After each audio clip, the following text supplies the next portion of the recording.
தமிழ்நாட்டின் புதிய டிஜிபியாக மகேஷ்குமார் அகர்வால் நியமிக்கப்பட்டிருக்காரு.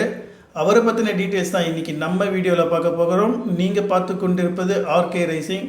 மறக்காமல் நம்ம சேனலை சப்ஸ்கிரைப் பண்ணுங்கள். வாங்க வீடியோக்குள்ளே போகலாம்.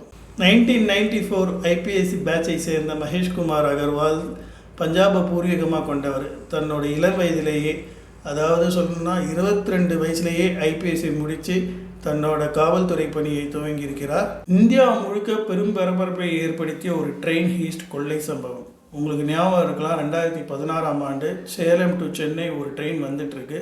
அந்த ட்ரெயினோட மேற்கூரையை ஒரு வெல்டிங் மிஷின் வச்சு துளை போட்டு அதுக்குள்ளே இறங்கி ஒரு கும்பல் ரிசர்வ் பேங்குக்கு சொந்தமான சுமார் 5 கோடி ரூபாய் பணத்தை கொள்ளையடித்தாங்க.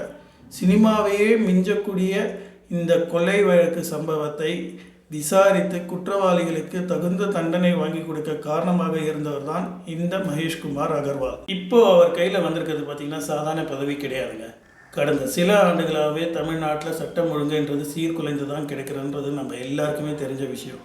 பெண்கள் பாதுகாப்பாக இருக்கட்டும், போதைப்பொருள் கலாச்சாரமாக இருக்கட்டும், சைபர் குற்றங்களாக இருக்கட்டும், இது எல்லாத்தையும் அவர் எப்படி சரி செய்ய போகிறார்? குறிப்பாக தனி மனித பாதுகாப்பு, ஒரு மனுஷனுக்கு நம்ம தைரியமாக ரோட்டில் நடந்து போகலான்ற ஒரு நம்பிக்கையை எப்படி அவர் கொடுக்க போகிறாருன்றதை நம்ம பொறுத்திருந்து தான் பார்க்க வேண்டும். புதிய டிஜிபியை தேர்வு செய்யும் பணியில் 3 முக்கிய அதிகாரிகளின் பெயர்கள் இடம்பெற்றிருக்கு.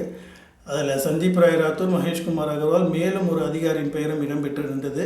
அந்த 3 பேரில் சிறந்த அதிகாரியாக தமிழக முதல்வரால் தேர்வு செய்யப்பட்டவர் தான் இந்த மகேஷ்குமார் அகர்வால்.